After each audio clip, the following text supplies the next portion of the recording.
you always hear, live life to its fullest. This morning's guest is learning how to die to its fullest. Who is he?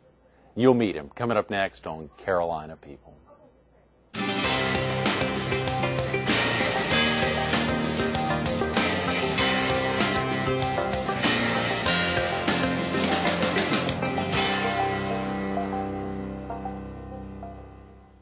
Good morning. Welcome to Carolina People. This morning we're at Garden City Furniture at 2444 Highway 17 Business in Garden City.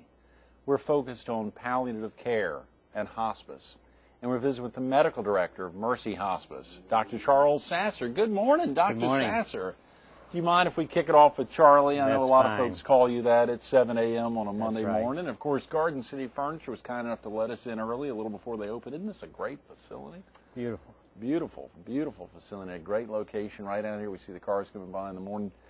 The thrill here to get you in. Of course, you were with us about 4 years ago. We filmed there in the studio on the former Air Force Base, the TV station there. Indeed, it's great to be back. It was great hearing you talk a little bit about it. And for viewers who may have missed that, just having a better understanding of palliative care and hospice. And that's a phrase that people may hear. They may not think about it much because they think about it associated with near the end of their lives, possibly. Right. But for viewers who may not be familiar with the term, what exactly does it mean? Where did it come from?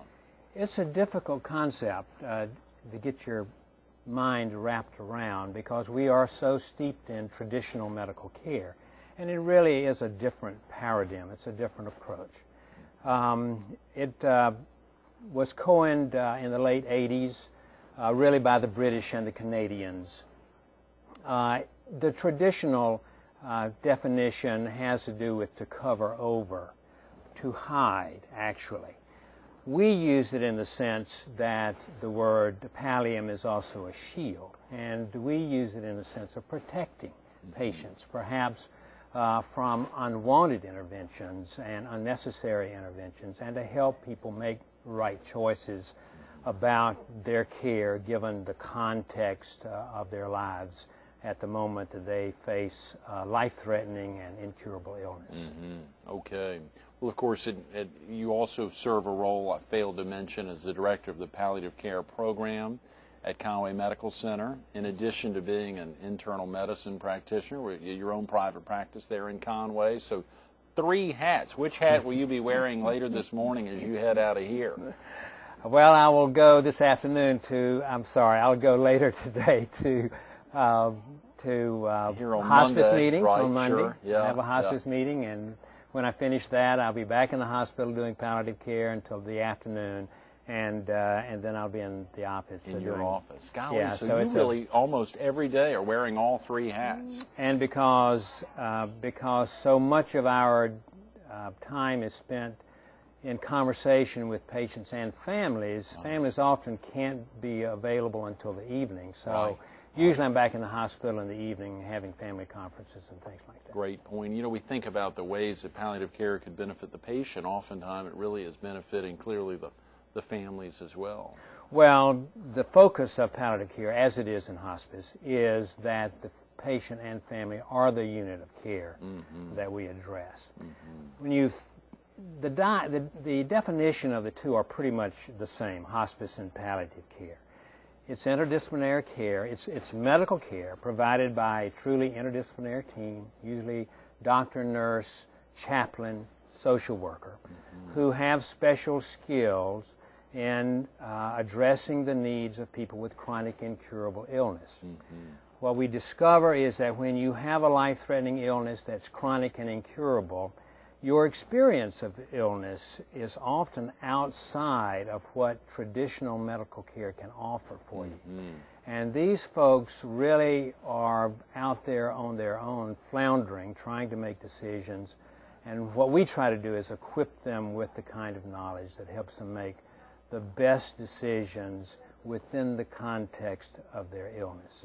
You know, when any of us go to the doctor, we have 3 questions that we want answered. One is, what's wrong with me? Right. What's going to happen to me? And what can be done about it? Right. Okay, and so our job, people will hear those questions answered, but often in a piecemeal fashion, and not in a way that they can really put it together and say, well, what does all this mean? Mm-hmm. So quite often we're called into situations in which people say, I'm really confused about this, I don't know where to go. Mm-hmm. They'll ask us to come in and sit down, and several of us will sit, and they'll hear the story from several different vantage points. A social worker approaches the medical story differently than the doctor does, for example, and the chaplain even differently. And so by the time we've had these conversations, people have a much better idea of what actually is happening to them.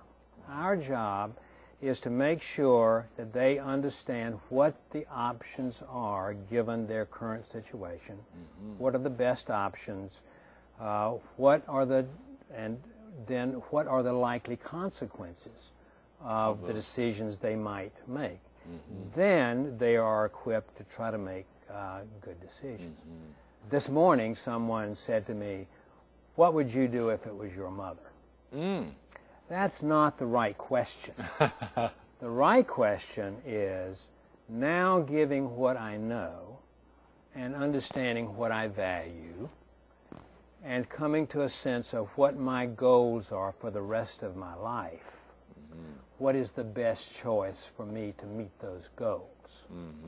And so this is a process. When traditional medicine operates, basically the doctor says to himself, what's the disease that's working here? And what's the standard of care for treating that disease? Palliative care starts from quite a different perspective. It starts with, who are these people? What do they value most? What do they know about their disease? My job is to make sure they fully understand the nature of their illness and where they are in life's trajectory. Right. And then to let them know, okay, given this illness in its current state, here are some of the options that you can choose from. And then here is likely the best choice to meet the goals that you've stated. Right, right. Some people would say, you know, I've always been a survivalist. I'm a fighter. I want to go down swinging. Right. I want to live as long as I can, regardless of what circumstances are. The choice that they might make is quite different from somebody who says, you know, I've lived a good life. I'm suffering. What I really want now is to bring closure, to find peace, and to be kept comfortable. I need for you to take away my pain so I can deal with these other issues that are very important to me, like spending quality time with my family, etc. Right, right. So those are sort of different directions that people would take. Absolutely. Well, clearly you need a medical doctor and nursing support in palliative care, but you have to have more than that. In this select population, and understand that I'm not talking about everybody across the board. I mean, we love people who, you know, are healthy, they get sick, we fix them, they go out, and they're healthy again. Yeah. I'm talking about that select population of people, many of whom are late in life, the vast majority, but it's really at any age in which you have a chronic incurable illness, in which it's a disease that you're likely to die from before your time, perhaps. So it can be any age, and this is the population that needs palliative care. This is the great role that Mercy Hospice plays, and for viewers who may not be familiar, we had Sister Connie Fahey on with us a couple of months ago. Great getting her in and heard a little bit about that, but for viewers who may not be familiar with Mercy Hospice, share with them a little bit about what prompted its launch a little more than a little more than a quarter century ago, and just what it's your role. I guess you've been medical director from the get-go. I have. Yes. I have. Congratulations. Yes. Yeah.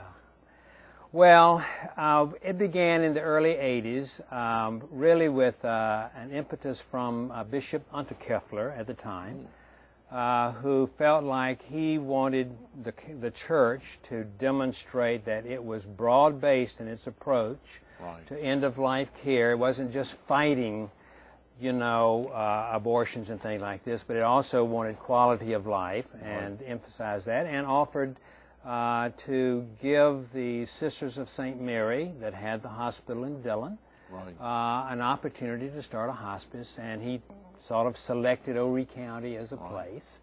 And Sister Connie worked in Florence at the time, and she knew some folks and got in touch with me, and I said, you know, it'll never work in Horry County. I had just come back from England, where everything was really close together, and doctors made house calls by walking down the street on the way home, and the demographics of you know, a very large county, and how you would get to the outreaches of you know, Green Sea and that sort of thing. It just seemed overwhelming to me, and she said, we can do it, you just hang in there with me and we'll do it. So I just grabbed a hold of their coattails, and away we went. Wow. That did require quite a bit of, I'm sure that was an added time-consuming component there in the early years, but when just a little, the transportation, the difficulty may, I mean, it may be a little more difficult even 20 years, 25 years ago, getting to the hinterlands throughout this very large county, largest in the state. It is still challenging, but you know, we've adapted. Many different types of hospices will have branch offices.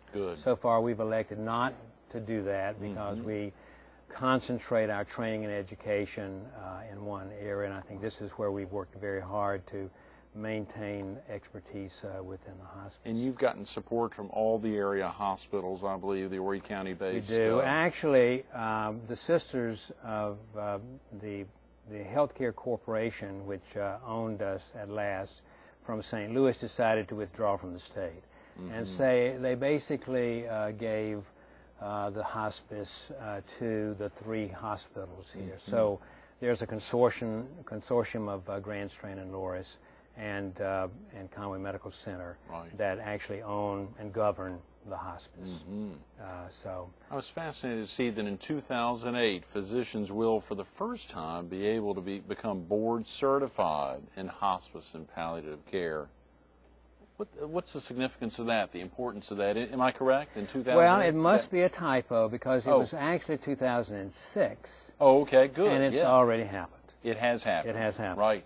And this was a major, major milestone for hospice, palliative care, end-of-life care to achieve legitimacy within the medical structure.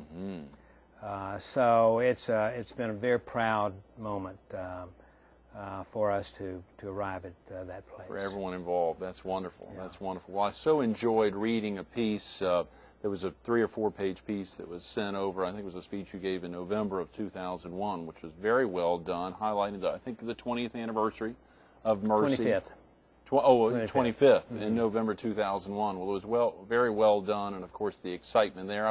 Some powerful points from that. One of them, we'll actually just share with viewers a little about this piece that you presented there in 2001. Well, it just sort of outlines the history and the struggles that any organization is going to go through, and it paralleled the evolution in medical technology in end-of-life care, which has just exploded and been extremely gratifying. So today, we can, under appropriate circumstances, manage the physical pain and symptoms of effectively probably 95% of the patients that we take care of.